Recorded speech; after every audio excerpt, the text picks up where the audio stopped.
Halo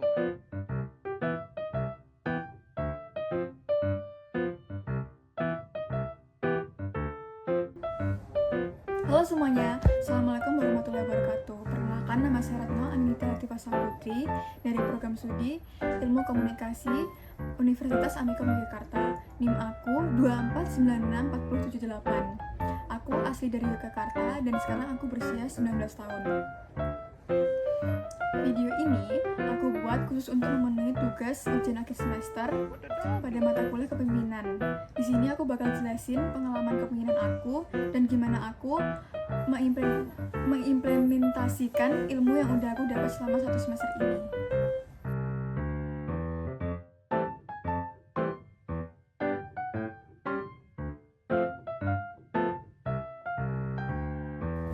Ngomongin soal pengalaman, aku pernah dapat amanah yang cukup besar pas masih sekolah di SMK Negeri 7 Jakarta. Waktu itu ada acara pentas seni atau pensi.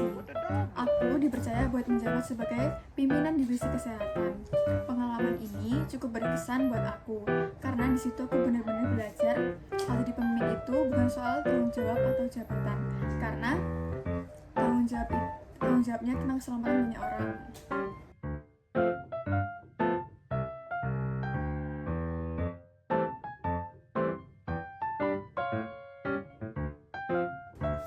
Organisasi yang aku pegang saat itu adalah organisasi sementara untuk acara pentas seni, yaitu Divisi Kesehatan Panitia Pensi SMK Negeri 7 Yogyakarta.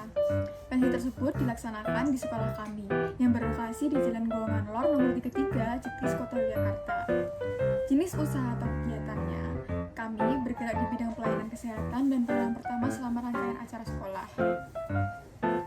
Jenis usaha atau kegiatannya, aku dan tim bergerak di bidang pelayanan kesehatan dan pertolongan pertama selama rangkaian acara berlangsung atau sebelum dan sesudah.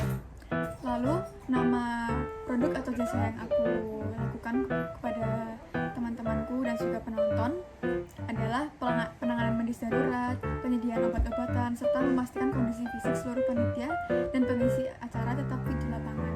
Aku juga memastikan bahwa guest star atau artis-artis yang datang ke pensi kami itu tetap kondusif. Jadi kami juga menyiapkan air putih, terus kalau ada yang minta teh juga kami sediain, terus kalau ada yang minta sudah juga kami sediain. Jadi kita tetap siaga. Waktu itu sempat ada kendala dikit, tapi aku sebagai pemimpin bisa menghandle semua itu.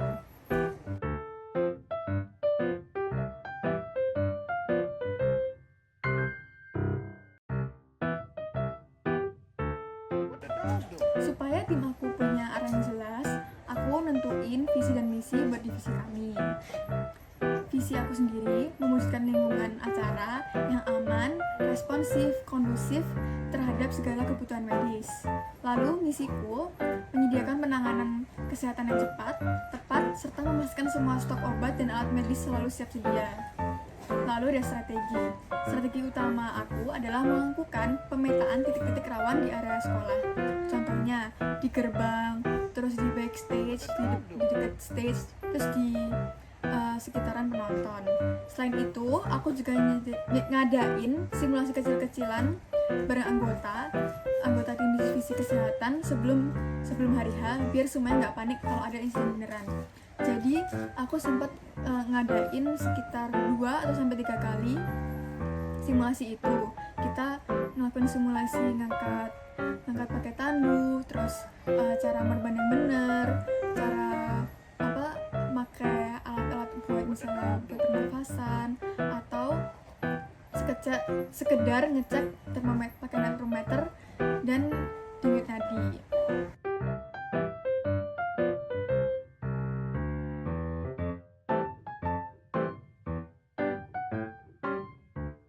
Rapat kecil-kecilan di antara divisi kesehatan aja, bukan seluruh panitia.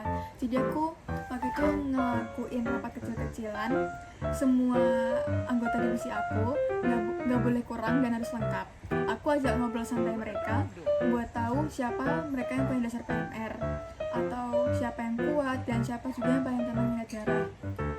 Aku juga minta bantuan beberapa teman-teman aku yang dari organisasi PMR buat ngajarin teman-teman aku yang nggak tahu basic-basic PMR itu apa. Nah, dari situ aku mulai bagi-bagi tugas sesuai kapasitas mereka masing-masing, biar nggak ada sama sekali yang ngerasa keberatan sama tanggung jawabnya.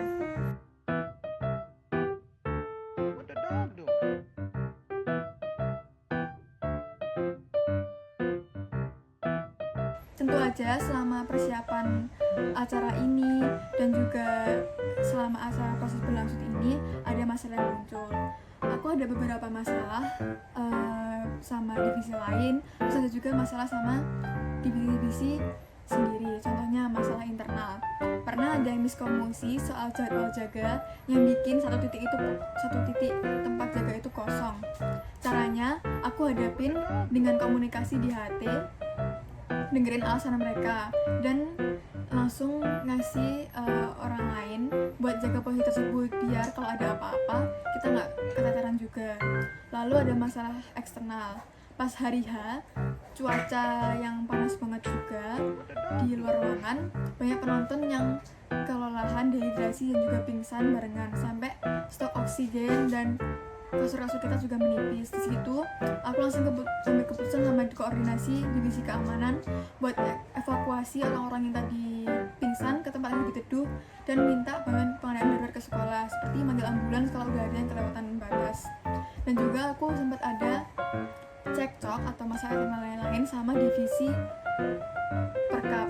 Nah, divisi perkapnya ini berjanji ke divisi kesehatan untuk memberi ruangan yang kondusif, adem, ada kipas, AC, dan kasur-kasurnya itu pasti ada. Tapi di hari min 1 dan di hari H itu nggak ada fasilitas tersebut. Jadi mau nggak mau aku sebagai pemimpin harus ngasih fasilitas tersebut, ngasih solusi. Jadi solusinya yang kita dapat adalah kita ngambil tikar, minjem tikar salah satu anggota divisi kesehatan, kita taruh di aula, terus kita juga bawa kipas angin biar anggota kita atau yang orang-orang yang sakit itu ngerasa adem.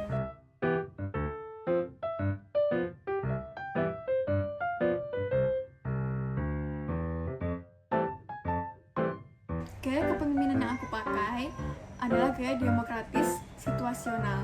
Kenapa? Karena aku suka dengerin masukan anggota pas lagi perencanaan atau pas lagi berlangsungnya acara. Tapi pas udah masuk kondisi darurat di lapangan atau genting, aku bakal berubah jadi lebih instruktif dan buat ambil keputusan cepat, karena di bidang kesehatan tiap detik itu berharga banget.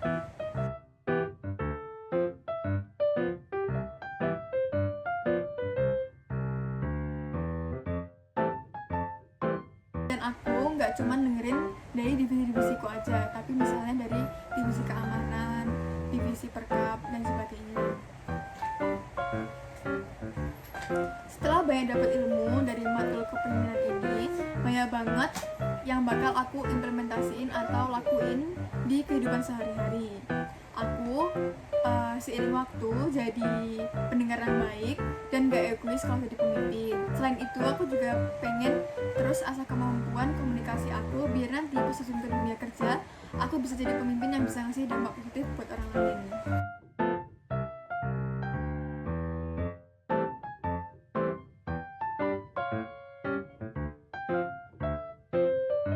Setelah banyak dapat ilmu dari matkul kepemimpinan ini, banyak banget yang bakal aku implementasiin atau lakuin di kehidupan sehari-hari. Aku seiring waktu jadi pendengar yang baik dan gak egois kalau jadi pemimpin. Selain itu, aku juga pengen